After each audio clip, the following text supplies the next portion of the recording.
साम्राज्य न्यूज, सामान्यांचा असामान्य आवाज। सोलापूर लोकसभेसाठी भाजपकडून माळशिरसचे आमदार राम सातपुते यांना उमेदवारी जाहीर झाली आहे।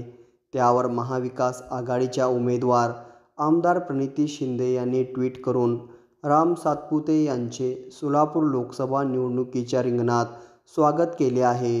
राम सातपुते यांच्या उमेदवारीवर मत व्यक्त करताना प्रणिती शिंदे यांनी सोलापूर हे कायमच बहुभाषिक, बहुधार्मिक, सर्व धर्म समभाव मानणारं शहर आणि जिल्हा असून इथे सर्वांना आपली मत मांडण्याची मुभा मिळते, मग तो इथला असो किंवा बाहेरचा।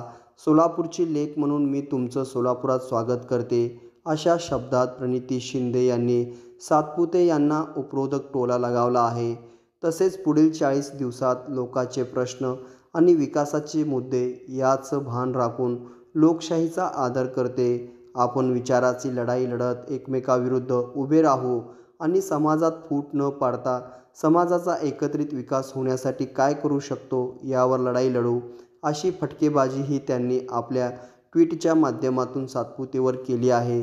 तसेच ही निवडणूक लोकशाहीच्या मार्गाने लढवू या आणि सशक्त लोकशाहीची चुणकू दाखवूया, असे म्हणत प्रणिती शिंदे यांनी राम सातपुते यांना आव्हान दिले आहे।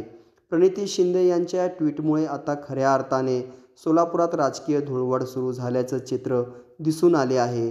दरम्यान आगामी काळात राम सातपुते आणि प्रणिती शिंदे यांच्यामध्ये ट्विटर वार रंगताना पाहायला मिळण्याची शक्यता आहे।